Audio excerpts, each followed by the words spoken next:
Hi everyone, today's video is on personal finance advice. It's geared more towards freelancers or just people who don't have jobs that have 401ks already embedded into their programs.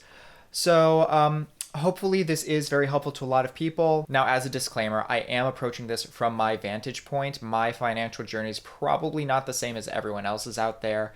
And, the point is that there is a thing called a cycle of poverty.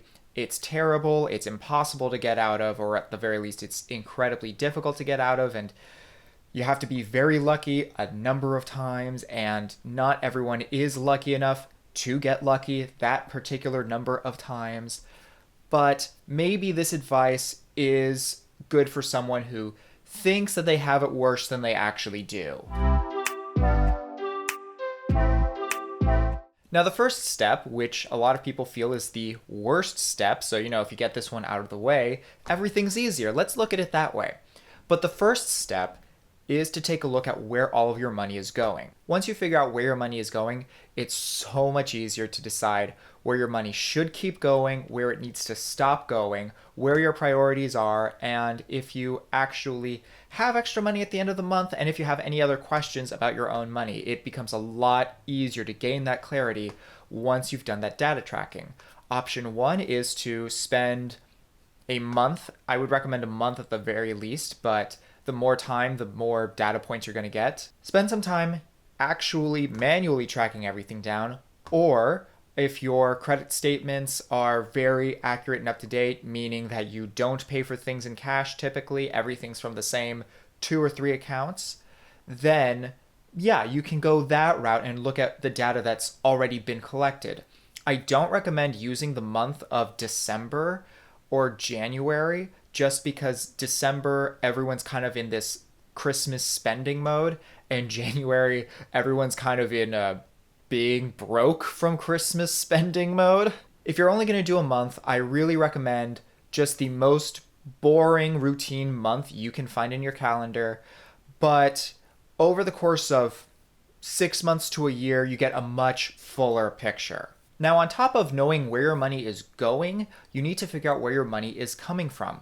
For a lot of people, it's really easy. Most people only have 1 or 2 jobs, but if you're a freelancer, your income fluctuates so much. Your income fluctuates, your sources of income fluctuate. So in your case, it makes much more sense to just take an average of several months. Once again, a month is going to give you some good data, but a year is going to provide a more full and probably more accurate picture. I myself have jobs that can only exist during a very specific part of the year, and then I cannot rely on that source of income for the other 3 months, 6 months, 9 months of the year. Once you have figured out your average month's worth of income and your average month's worth of expenses, now is when we do even more math, because you need to see if you are cash positive, cash neutral, or cash negative. If you're cash neutral, that's okay.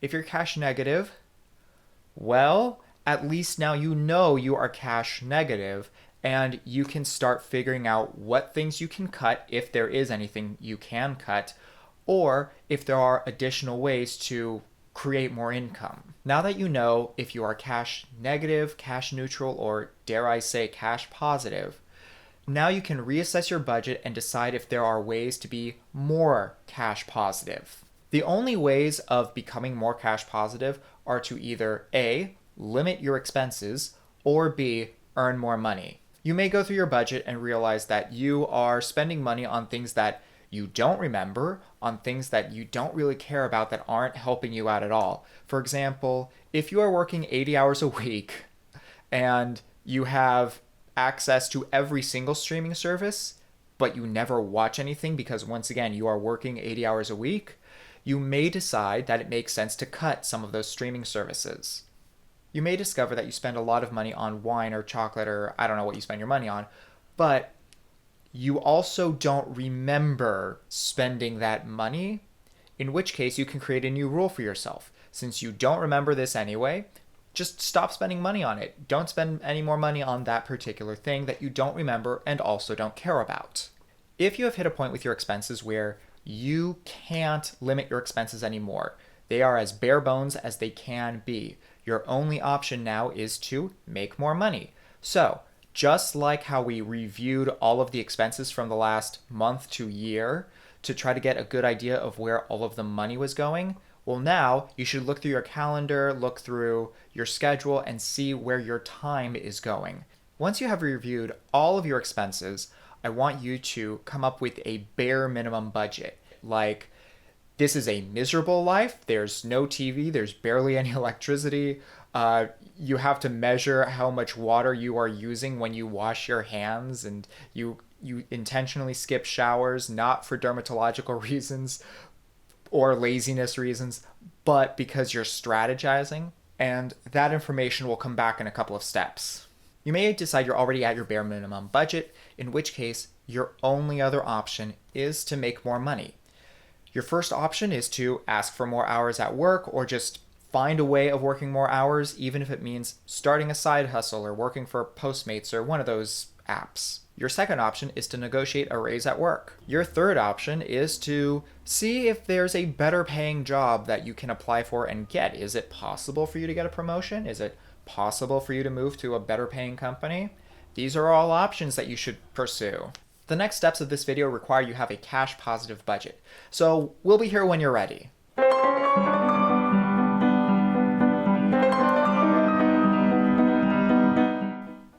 All right, I'm assuming you are ready at this point, at the very least for the knowledge to know what's coming up next. So my first recommendation is that you have a liquid cash emergency fund of $1,000. Build that one up. Why? Look, you may have a pipe burst at some point. You may have your car spontaneously combust, or something happens. I don't know. It doesn't matter. What matters is that if you have debt and you don't have any money lying around for this emergency, well, you're creating more debt for yourself, which is harder to get out of. If you have that $1,000 emergency fund, a lot of these catastrophic emergencies become more like an inconvenience. Once you have that liquid emergency fund, then it makes a lot more sense to either pay off your debts, create more of a savings, or to even invest. It depends on how much of a cash flow you have in, and you should talk with your financial advisor, because sometimes it does make more sense to pay off debt slowly while investing money, or it depends on your situation. That's the point I'm getting at. However, a very good goal is to try to get rid of whatever debt you have. Now at this point, you hopefully have your debts paid off, or they are in process and everything's working smoothly. And also, you have your 6-month emergency fund, just because I'm a little more conservative. So, great. What can you do with your money now? What's the next goal? Well, now it makes sense to start saving for either just fun things to do in the short term because, hey, you've earned it, or start investing in the long term. I want the option to stop working. I don't know if I'm going to want to stop working, but I know no matter what, I'm going to want the option to just not have to work anymore and to just have an income coming in. That's going to be awesome. I'm sure a lot of you feel the same way. Now we're getting into the territory where it actually makes sense to start investing. As I said earlier, not everyone has a 401k, okay? Government employees, they have 403bs and 457bs. They've got things that aren't 401ks, but maybe you're not a government employee either. Maybe you're just a person working a bunch of freelance jobs, in which case I highly recommend looking at IRAs, specifically Roth IRAs, but you may discover that a traditional IRA makes more sense for you. Your other investing options include an HSA, which is a health savings account. So if you're going to have some sort of medical procedure in the future, it makes sense to invest your money in an HSA. Alternatively, a lot of people don't want to wait until retirement before they can withdraw their money. They want to be able to withdraw their money sooner, in which case a brokerage account, an index fund, a mutual fund even, those can all make sense. You just have to look at the fees that these companies are charging you. The most important rule about investing is that you are not supposed to touch the money for at least 10 years. It may be 5 depending on what's going on, but the point is you don't need the money now. You want this money for way off in the future. The sooner you start investing and the more time that your money has to grow, the more it will grow and the more you will benefit.